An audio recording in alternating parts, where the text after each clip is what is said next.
We're starting with video from today on Mount Shasta, where skiers are barely hanging on as snowfall continues to come up short this season. You can see patches of bare ground showing through, a clear sign of just how thin conditions have become.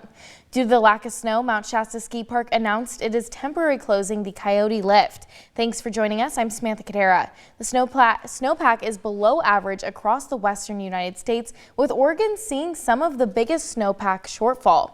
At Crater Lake, the average snow depth for today's date is 78 inches on the ground, and today there's only 29 inches of snow, the least for today's date in over a decade. For a closer look at our snow drought this winter and if there's any hope ahead, let's check in with Storm Alert Weather 12 Chief Meteorologist Matt Hoffman.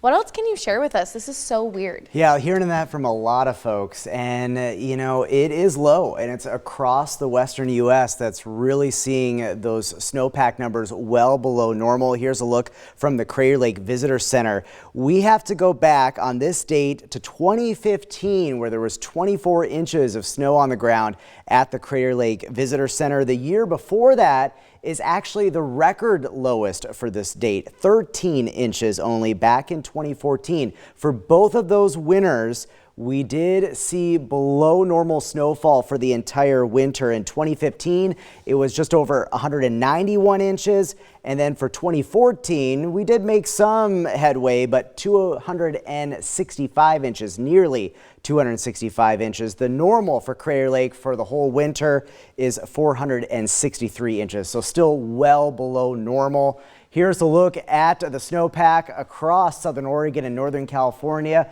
It's ranging between 27 to 29% of average, very low, and really Oregon is seeing some of the lowest snowpack numbers. Here's a closer look at our Crater Lake snowfall stats.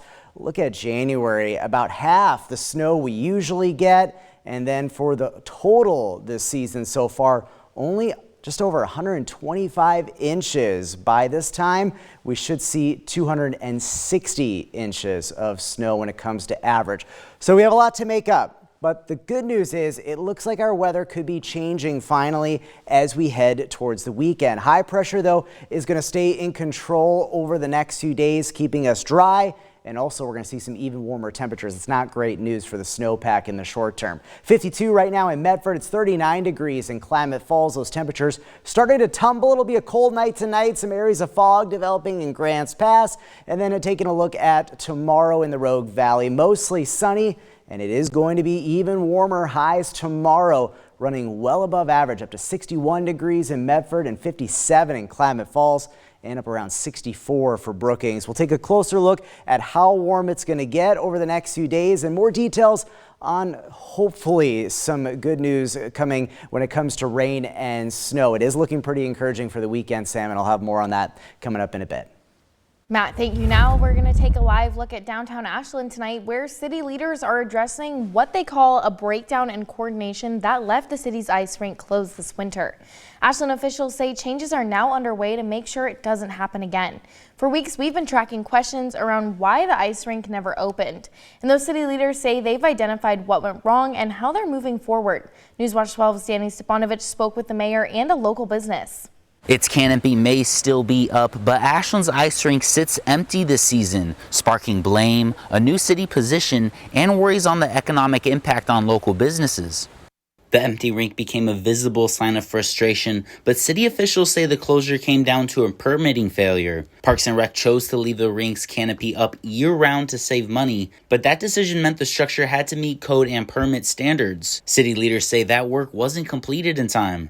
They point to coordination issues with the right staff not involved early enough. Now, changes are underway.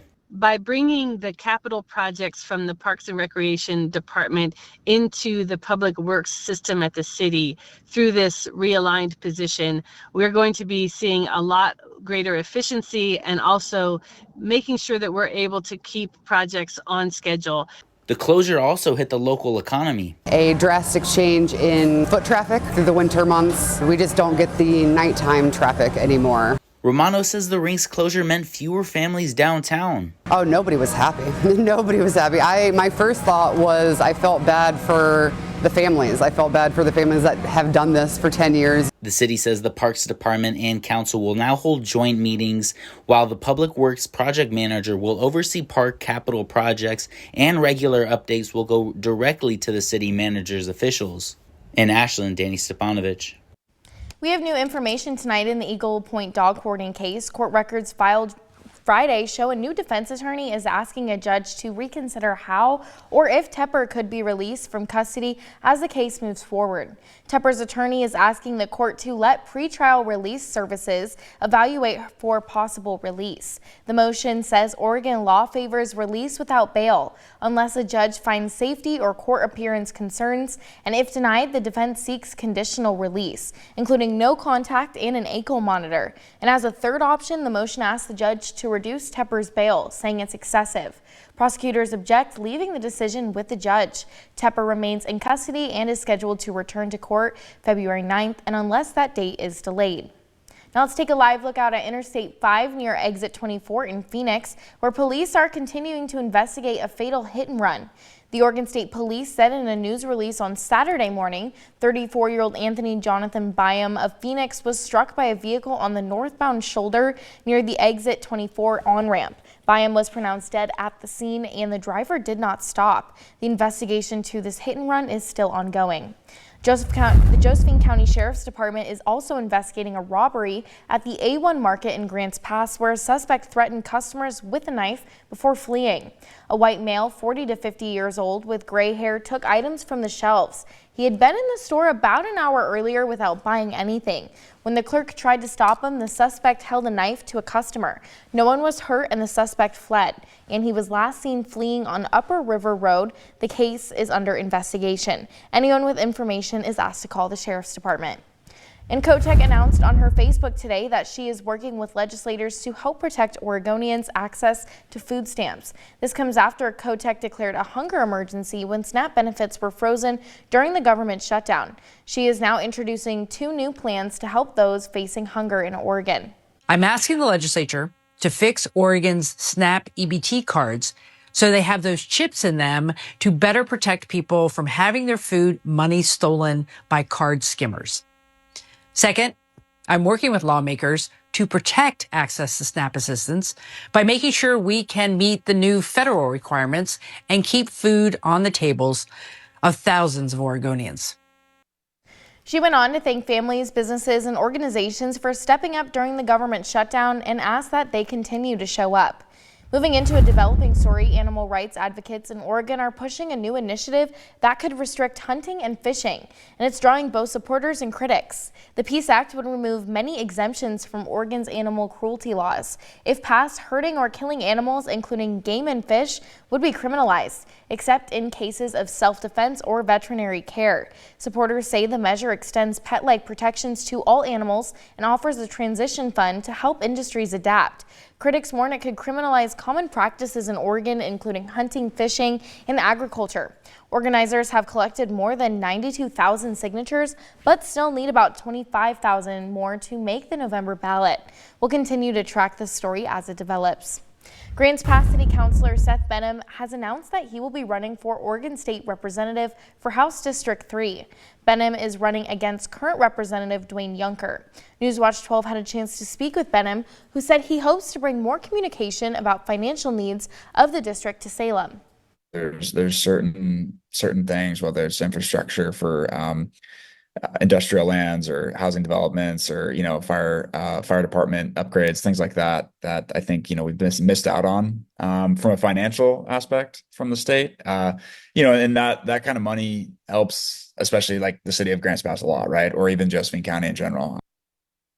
Benham is a third-generation Josephine County native, small business owner, and a city councilman since 2025. He's also the current president of the Main Street Grants Pass Board of Directors.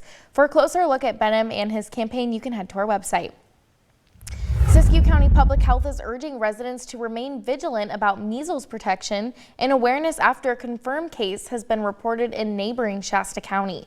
The confirmed case has resulted in several potential exposure locations, all located in Reading. The locations can be seen on your screen. All locations are now safe to visit, and there are no confirmed cases in Siskiyou County. Talk to your doctor or healthcare professional immediately if you develop measles symptoms. South Alameda Avenue in Klamath Falls is open again after crews replaced an 80-year-old culvert that collapsed under the road. The collapse was discovered in December, prompting a local emergency to fast-track repairs. Bob's Excavating replaced the old box culvert with a modern 48-inch pipe working in a 20-foot deep trench with an active water flow. The final pipe connection was installed January 15th, and temporary asphalt patches were completed January 21st. Happening now in Central Point, families are enjoying a life-size Candyland village at the Expo.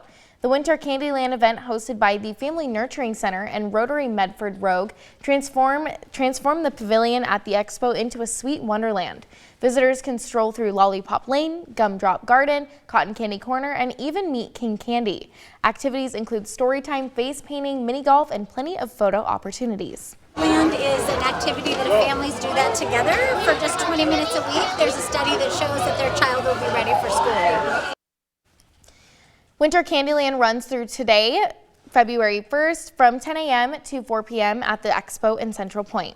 And Texas Roadhouse is turning a night out to eat in a way to give back. Today, Texas Roadhouse locations nationwide will donate 100% of their profits to the American Tinnitus Association.